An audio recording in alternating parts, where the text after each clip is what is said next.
Welcome to the Macmillan Report. I'm Marilyn Wilkes, your host, and our guest is Ian Miller, an Agrarian Studies Program Fellow at the Macmillan Center and an Assistant Professor of History at St. John's University. As an Agrarian Studies Fellow, he is exploring conflicts over wood resources and the development of private institutions for production forestry and woodland conservation in early modern China.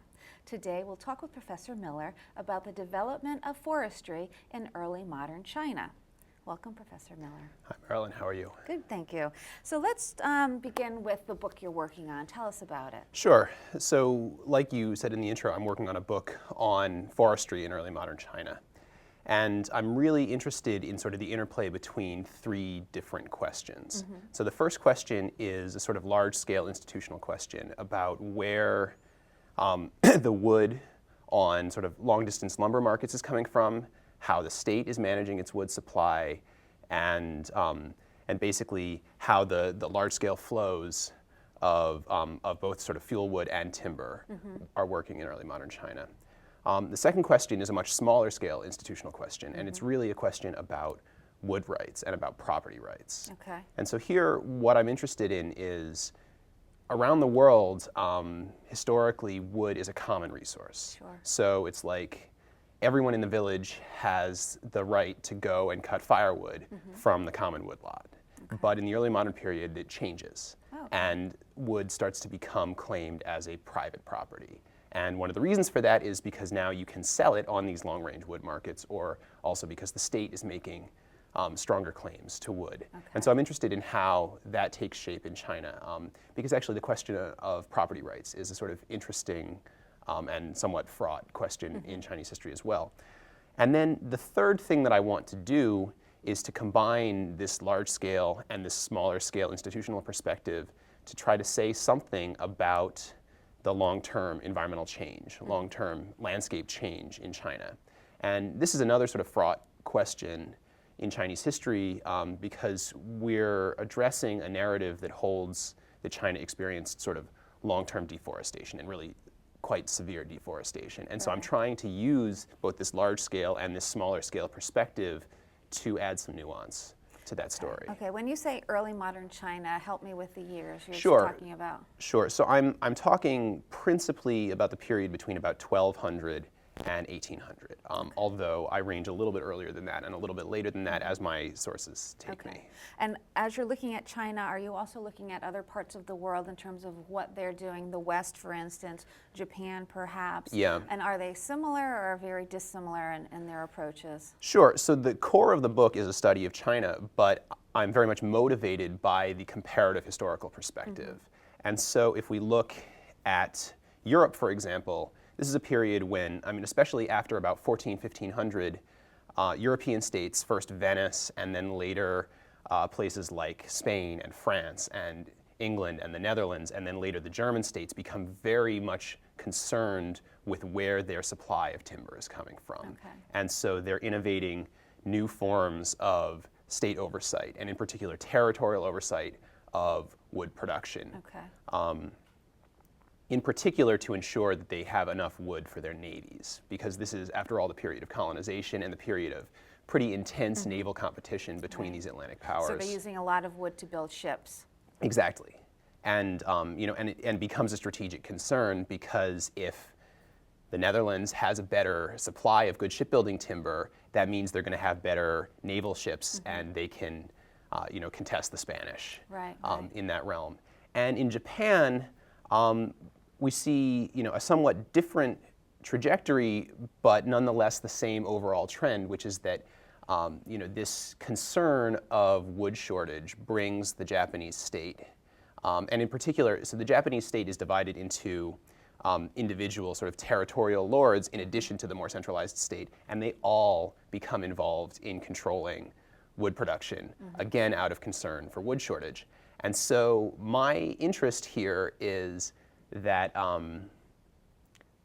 we should be seeing the same thing in China, right? Especially with this narrative of deforestation and environmental decline. Well, that also means wood shortage. Right. And in the rest of the early modern world, the threat of wood shortage brings these states with their growing bureaucracies and their growing military infrastructures into concerns with directly controlling their supplies of wood. Okay. And so this is really sort of the question that brought me down this research path, is the comparative question. Okay. And so how is China different from the rest of these places?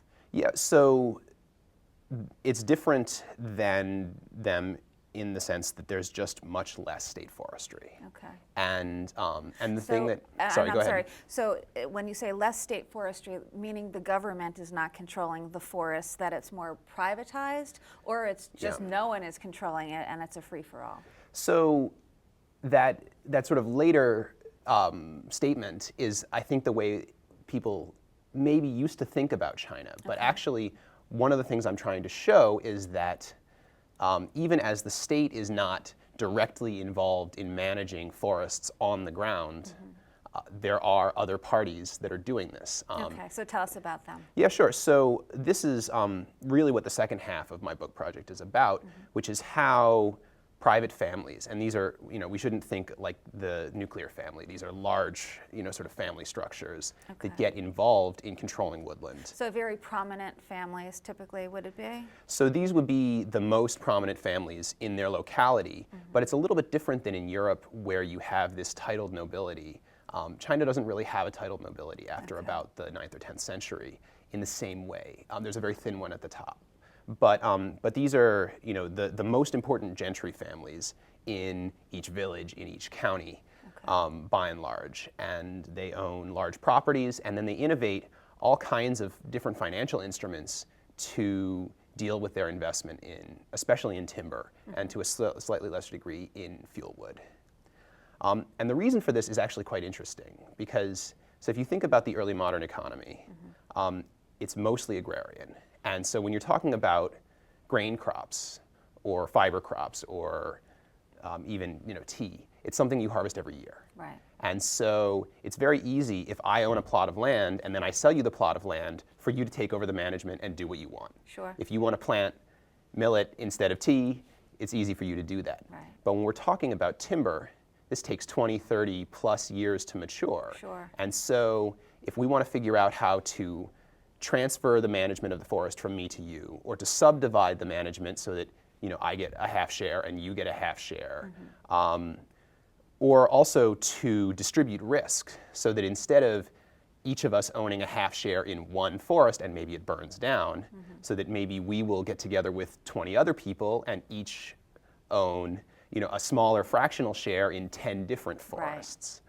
And so you see the early development of risk management structures and things like something sort of akin to a futures market and developing in the wood economies. How about, were they planting new trees, new saplings to replace the ones that were cut down? Was that a part of the forestry and what they were doing back then? So absolutely, and this is one of the real important turning points in the development of forestry worldwide, is going from sort of natural replacement, where you cut selectively in the forest and then you let the acorns fall or whatever and grow their own trees, of their own accord, to a move where we're now clear cutting and then there's no seed trees there, so we have to go and plant seedlings and saplings.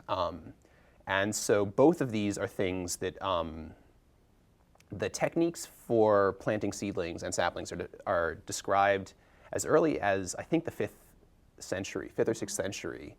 But for timber trees, they become important in the 12th century. Before that, it's mostly for fruit and things like that. I see. And by the time you get to the 15th or 16th century, this is the dominant form of forestry in some parts of China, where they're absolutely cutting a whole block of trees and then planting them again from seedlings. Okay. So I'm curious to know how you got interested in this particular topic. Yeah, so I guess I'm a little bit of an environmentalist, which a lot of people of my generation are, but I'm also interested in and concerned with social justice. And so I was very interested in this sort of interplay between these two different concerns. And especially when you're talking about a common resource like the way that woods were in the early modern period. And so on the one hand, you have the threat of environmental degradation. And so that leads people to create new institutions to prevent it, right? To enforce rules, to make sure that wood that is cut is replaced, what have you. But the thing that's very interesting to me is that the people who get left out when you start enforcing new regulations on common property are, exactly who you would expect it to be. It's the poor, it's women, especially widows, it's outsiders and immigrants. And so I was very interested in how this plays out, this sort of conflict between wanting to extend rights to these, sort of people in less stable circumstances so that they can continue, reaching a level of subsistence, but at the same time wanting to prevent environmental degradation. So in doing the research, is there any specifics you can offer in terms of the balance between ensuring there's enough wood and that not too much has been cut down? Yeah, sure. So in terms of, a lot of it plays out in terms of these large families that I was talking about before. And in particular, the question of what to do with excess population. Right. So this is a problem that we see all around the world, right? But it's the question of, if you are in a limited setting, like say a village, right, and its surrounding lands, that there's only so much farmland and forest to go around. Right. And so if you have more people, then you need to grow more food. And that's going to lead you to cut down the woods. But then if you cut down too much of the woods, you don't have enough fuel to heat to cook the food or to heat your house in the winter. And so you're left, when you have too many mouths to feed, with this question of, are we going to starve or are we going to freeze? Yes. And so what we see is these families finding ways to encourage emigration. And what are they? Well, so there are a few. So one is that the poorer branches of the family will increasingly be cut off from the common resources shared by the family. And so that seems pretty brutal. It is pretty brutal. And so these are conceived as institutions that go towards supporting all of the descendants. But in fact, what we find is, over the course of generations, you inevitably have, one brother who's rich and another brother who's poor, to make a very simple example, right? And so then the descendants of the rich brother will increasingly control the entire family property, or have more control of the family property than the descendants of the poor brother. And so over time, you start to see them denying access to common woodlots, denying them the right to bury their dead in a shared graveyard, and also things like, if they don't pay their dues, because these are actually dues collecting organizations in addition to everything else. If they don't pay their dues, they don't get access to the shared school, they don't get to participate in family rituals, and all of this stuff. And so it's a way of, not so subtly, saying, hey, time to leave. Time to leave. Maybe you'd be better off going west and seeking your fortune in the new frontier. Maybe you'd be better off on a merchant ship, trying to make your living that way, or just as a peddler, right, traveling the countryside. Yeah, that's very interesting. In terms of doing your actual research, I'm curious to know about your methodology, and also, did you come across specific stories in terms of people talking about this, like, oh, my family is basically, telling me I have to go, then I'm a burden and I have to seek my fortune elsewhere, that kind of thing? Interesting. So the challenge of this research has been so in the beginning, it was very difficult to find sources that even talked about wood. And so it was a process of figuring out what are the other ways that they're talking about this. Okay. And so do we often see people saying, you don't get firewood anymore? Actually, not that much. Okay. What we see instead, or what I've seen instead, is that graves play a hugely important role in these families. In what way? And so in at least two ways. One is that they're the ritual center of ancestor worship. And so if you don't give people the right to bury their fathers or their grandfathers on the collective plot, what you're saying is, you're not part of the family anymore. You don't get to be part of these rituals anymore. And if you can find another place to bury them, good for you. Wow. But then the other thing is that graves are actually, they're in the woods, and they are used to control access to the woods a lot of the time. So not all woods have graves in them, but most graves, at least until about 1700, have woods around them. And so access to the grave sites is not just about ritual, it's also about access to firewood. Okay. Do they still have the graveyards in woods today? So this is still a strong tradition, but it's become, maybe superficial is too strong a word. So part of it, and this is one of the questions that I don't know that I'm totally able to answer, is when these woods get cut down. Okay. I tend to think it's largely in the 19th and 20th century when China goes through a whole series of crises. But as late as 1800, Western travelers are still describing this is what Chinese graves look like, especially in the South. They've got woods behind them. Okay. But then, in the modern period, some of this preference to bury near trees becomes sort of formulaic and has actually very little to do with the wood. So you'll see people putting like plastic trees next to their graves, or you'll even see people making online memorials to their ancestors, and there will be like tree gifts or whatever next to it. Okay. So the tradition persists, but it's Changed a bit. and part of that is that in the modern world, access to firewood doesn't matter the same way it did prior to, say, the late 19th century. Right. All right, China is a huge country. Sure. So I am curious, if are you looking at all of China or a particular part of China, and if it's all over, are things similar, dissimilar in some ways? Yeah, so I've done field work principally in two provinces, Fujian and Jiangxi, which are in the south. Fujian is on the coast, Jiangxi is the next sort of most interior province. And really, the story that I can tell mostly focuses on the south, and in particular on wood exporting regions of the south. North China is very different. So the North China Plain has very little wood. Okay. From probably quite early in history. And then when we're talking about Manchuria, the northeast, that historically was home to non-Sinitic peoples, to Manchus and Mongols. And so with the last imperial dynasty in China, this was actually a Manchu-controlled dynasty. And so they had very different forms of land management for the Manchu lands in the northeast than for the Chinese lands in the rest of the country. So yeah, my study primarily focuses on the south. Okay, all right. So you talk about warring state philosophers and when you discuss forest regulation. So what effect did these philosophers have on later policies? Sure, so this is one of the most interesting things about looking at policy in China. So the Warring States is a period from sort of the 4th or 5th century to the 3rd century BC. So this is almost 2 millennia before the period that's the main focus of my research. But the policymakers in the 15th, 16th, 17th century are still using the arguments of the Warring States of the 3rd, 4th, 5th century BC to make their arguments. And is there a reason why that is, do you think?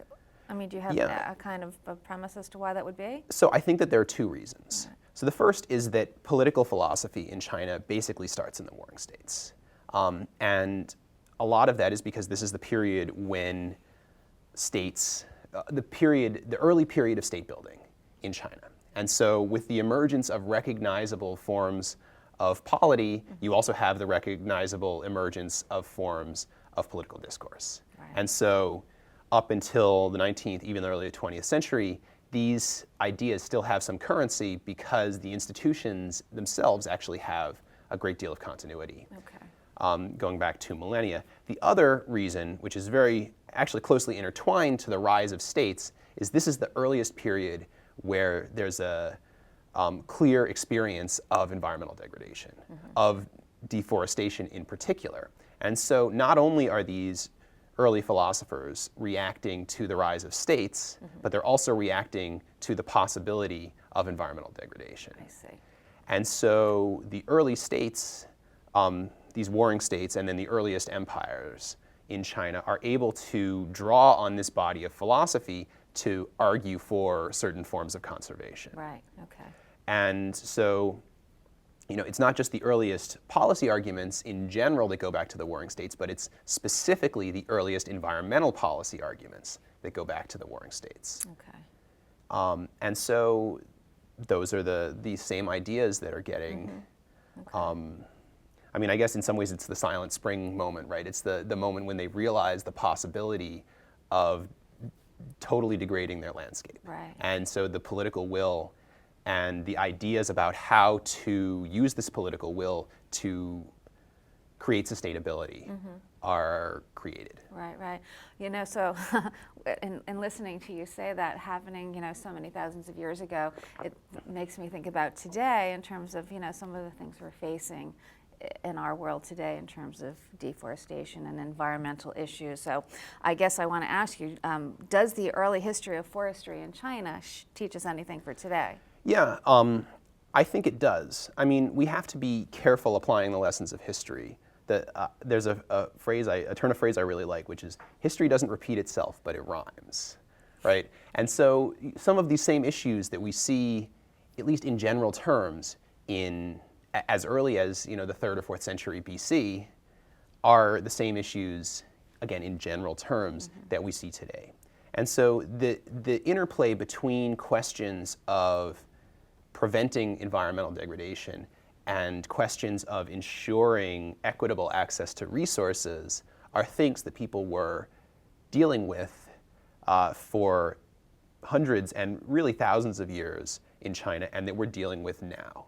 And so when we talk about deforestation in the contemporary world, the places that we're most concerned about deforestation, it's not New England, it's not Germany, right? It's not really even China anymore. It's largely places like Indonesia, Brazil. Right.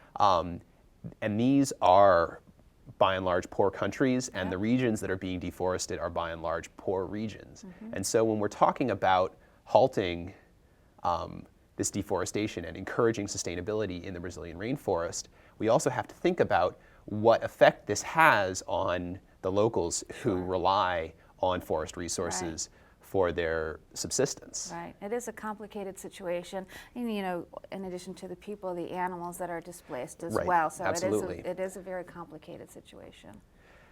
And so I think one of the things that doing this study has taught me is that sustainability is absolutely an important goal, right? But we also have to be aware of what people are doing in the name of sustainability. We need to be aware of when governments are using sustainability as an excuse to claim resources for themselves, or even when corporations are using sustainability as an excuse to claim resources for themselves, saying, these peasants don't know what they're doing. They're burning the forest down. Let us take care of it. We know how to manage the resources efficiently. Right. And so this is something that, I see myself continuing to be concerned with even as I move past this specific project, is this question of the interplay between sustainability and equity in access to resources. Right. So more to come. I hope so. Yes. Thank you so much for being here with us today. Thank you, Marilyn. It's been a lot of fun. Thank you. For more information about Professor Miller and his research, please visit our website at macmillanreport.yale.edu. Be sure to join us again for another episode of the Macmillan Report, made possible through funding from the Whitney and Betty Macmillan Center for International and Area Studies at Yale.